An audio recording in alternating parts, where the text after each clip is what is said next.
안녕하세요. 이번 시간에는 자바스크립트 코드의 위치에 따른 실행 순서를 한번 알아보겠습니다.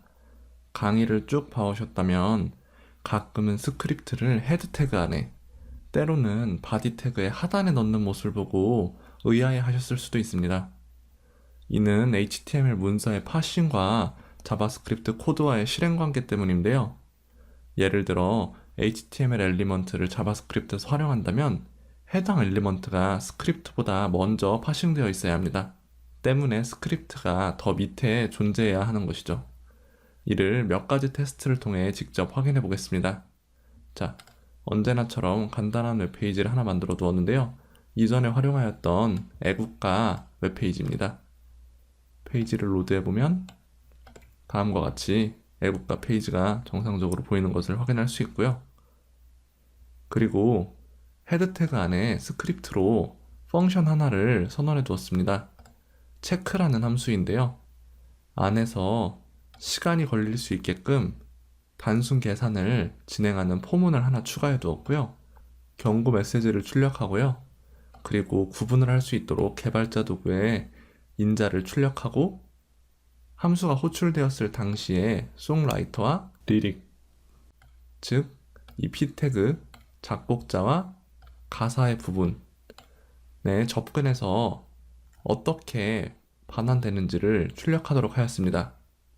이제 이 체크 함수를 이 페이지의 각 부분에서 호출해 본 뒤 어떻게 웹페이지가 로드되고 어떤 값들이 출력되는지를 확인해 보겠습니다.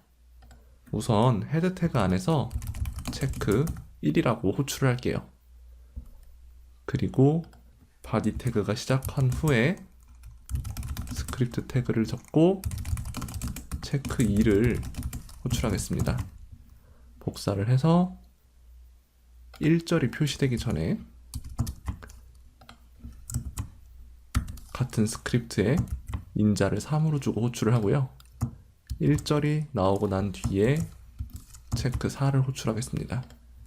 그리고 바디 태그의 가장 하단에 5를 호출하도록 할게요.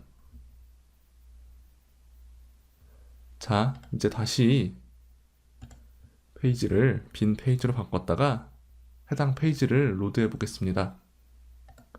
로드를 하면 로딩이 되는 메시지가 뜨고요. 자, 1이라는 경고창이 떴네요. 헤드 태그 안에 있는 스크립트에서 체크 1이 호출되면서 1이라는 경고창이 뜬 것입니다. 아직 페이지에는 아무것도 표시되지 않은 것을 볼 수 있고요. 확인 버튼을 누르게 되면 1과 널 그리고 빈 배열이 출력된 것을 볼 수 있습니다.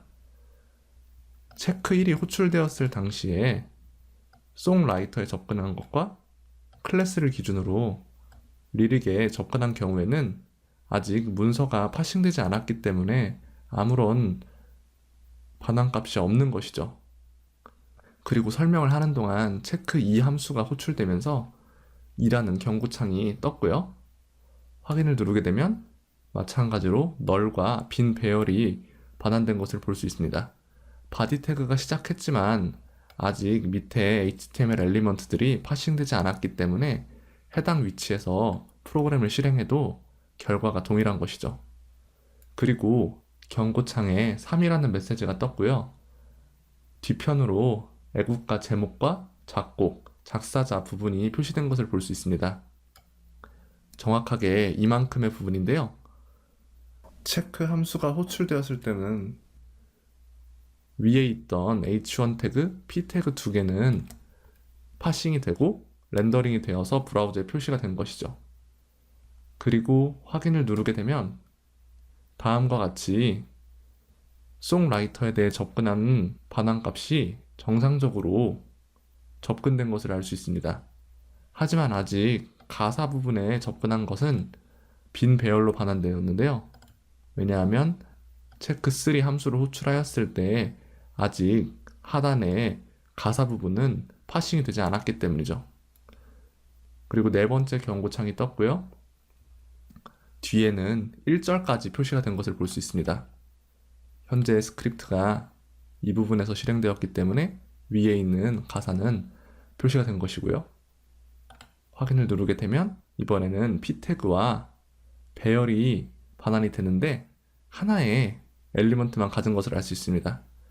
두 개의 가사가 있지만 아직 파싱된 부분은 한 파트이기 때문이죠. 마지막으로 O라는 메시지가 뜨고 확인을 누르게 되면 이번엔 모든 문서가 다 표시되어 있고 p 태그와 가사 부분이 모두 정상적으로 반환된 것을 볼 수 있습니다.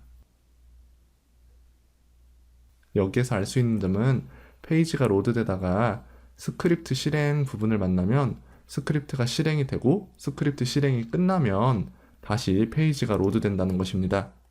때문에 자바스크립트에서 HTML 페이지에 특정 엘리먼트들에 접근을 하려면 해당 엘리먼트가 먼저 파싱이 되어 있어야 한다는 점 때문에 스크립트가 더 나중에 있어야 되겠죠. 그리고 우리가 추가한 이런 코드 때문에 페이지의 로딩 속도가 늦어질 수 있다는 점입니다. 이러한 이유로 꼭 필요한 경우가 아니라면 스크립트를 페이지의 하단에 로드하는 것이 로딩 속도를 빠르게 할 수 있습니다. 이 외에도 스크립트를 상단에 적고 모든 엘리먼트가 로드되었을 때 실행되게 할 수도 있는데요. 이는 도큐먼트의 온로드 이벤트에 대한 콜백 함수로 등록해 실행하도록 하면 됩니다. 그리고 최근 표준에서는 스크립트에 어싱크 혹은 디퍼 속성을 추가해서 비동기적으로 스크립트 실행과 문서의 로딩이 동시에 진행되도록 할 수도 있는데요. 이는 성능이 매우 중요한 웹사이트 개발 시에 필요에 따라 사용하면 되겠습니다.